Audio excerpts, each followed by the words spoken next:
So Kibo's story starts in 1998. It leads to this point where we have this annual budget and these employees. Let me tell you just a little bit about Kibo's work over here. And you can go on our website.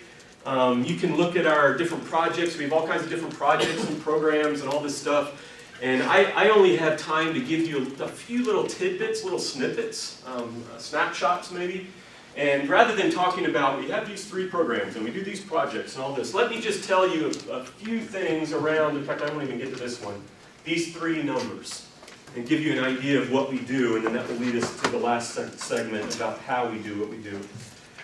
One of the things that Kibo does, I'll start with this one, is we help communities that don't have access to clean water to get access to clean water. You guys have heard about this. There are a lot of organizations that do this all over the world. That's one of the things that we do.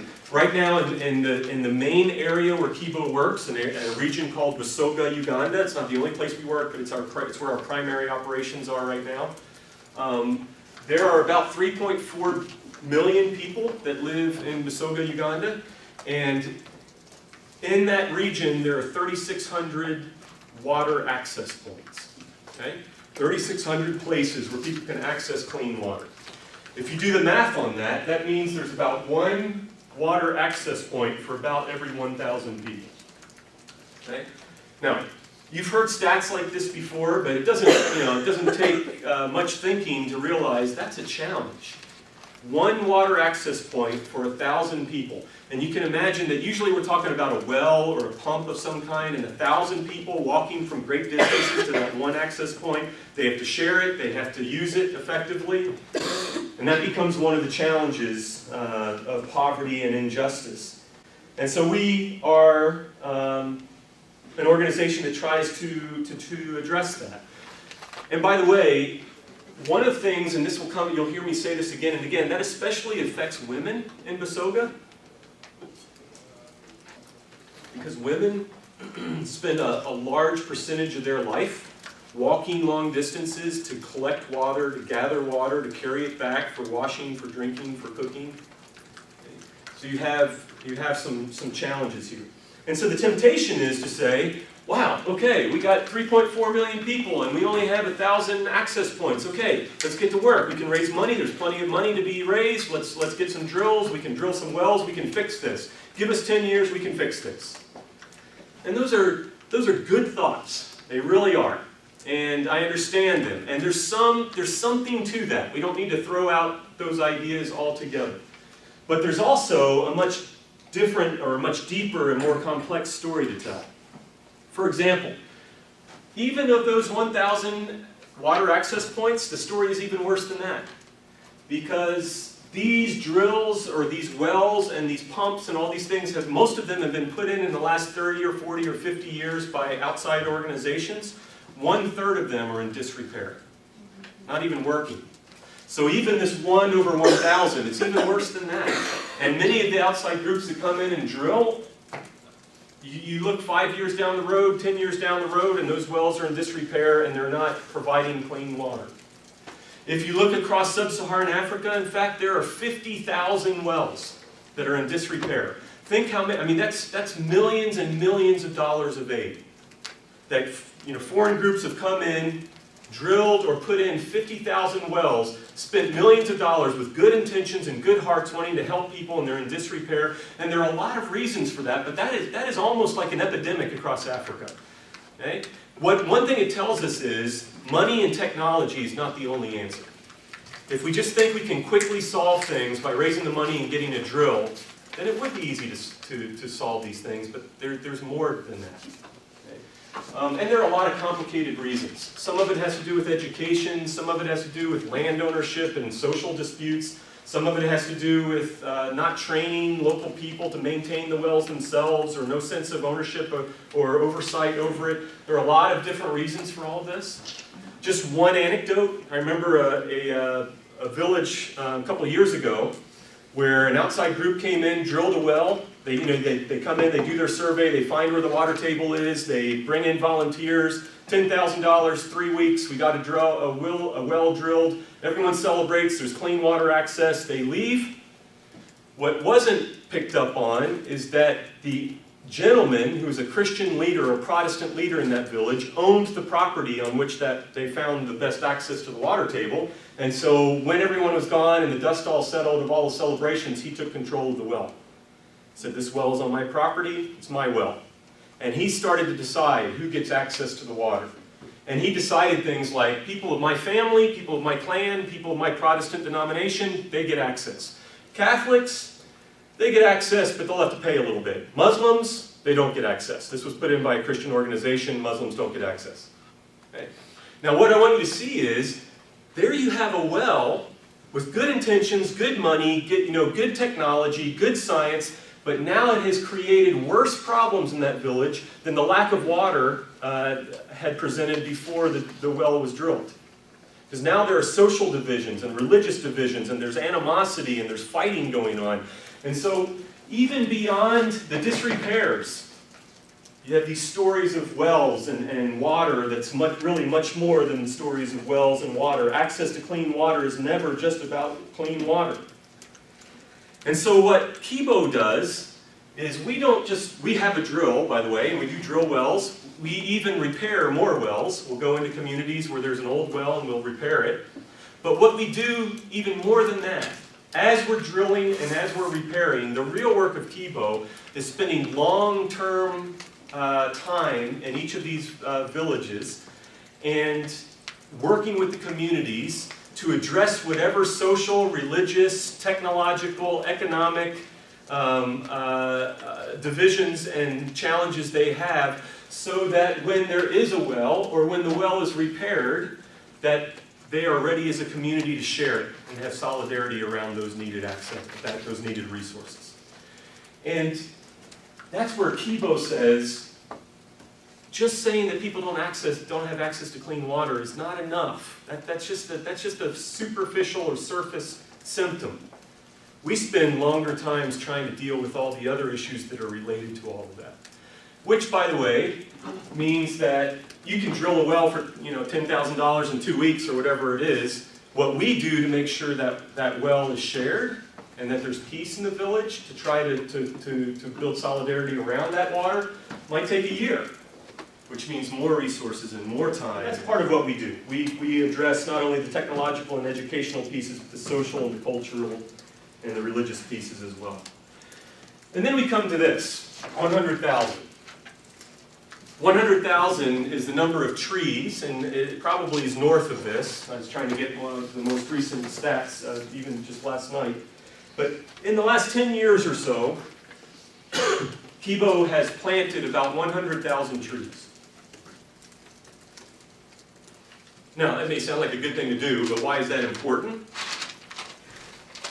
About 20 years ago, there was a study that came out, and I don't remember the exact numbers on this, but it was something like this, that between 1950 and the year 2000 in Busoga, Uganda, 85% of this one kind of tree, a local, very important tree, had been eliminated, had been cut down. 85% in 50 years.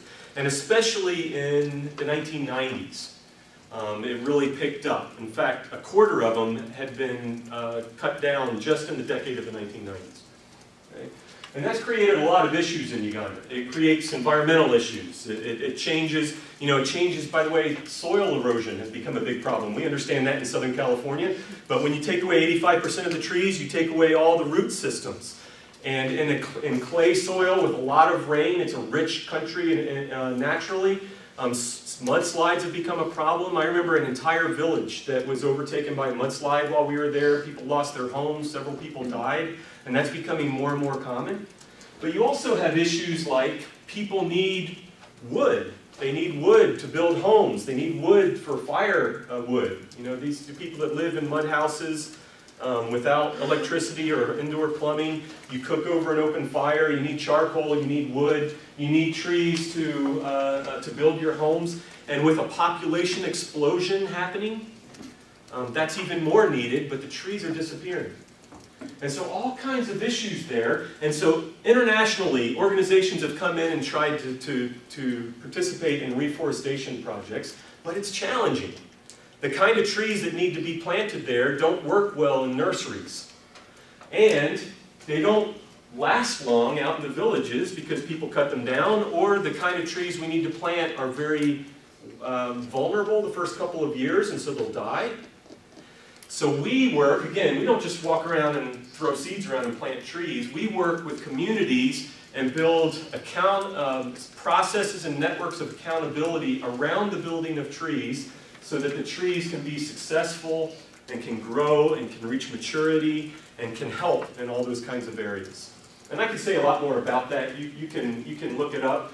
One other thing I will say, though, about this before moving on to the last one I'll deal with here. I talked about how women are affected by water because they have to walk so far to get water. Women are also disproportionately affected by the lack of trees because the women mostly are the ones that have to go collect firewood. And as that firewood gets farther and farther and rarer, women are spending incredible percentages of their life walking to collect water, then to collect firewood, to come back, and so forth. And I'll say something more about that in just a minute as well. And then the last one here. And when I get to the philosophy side, I've already said a lot of these things. I'm just going to kind of wrap it up with a few principles that I hope I've been kind of illustrating all along. 3,000. One of the other projects that we're working on, and this is part of a wider kind of community empowerment project, is we've had in the last 10 years or so, we have built about 3,000 safe stoves in villages. Now, these are projects, and this is another reason why you can't just find a method or an idea that works somewhere else and apply it everywhere. There are a lot of people that are working on safe stoves around the world, and safe stove projects have worked well in some locations and have not worked well in other locations. They are working incredibly well in Busoga. And some of that is because of the local conditions, some of it is the way Kibo goes about this. But just real quickly, what safe stoves do, again, I'll talk about women. Women spend a lot of when they're not out collecting water and collecting firewood, they're home building fires and cooking over the fire, cooking food, right? Well, cooking over an open fire does not use the heat of the fire very efficiently, right? If you have an open fire and you put a pot on top of it, most of the heat from that fire goes out into the air, not into the pot cooking the food.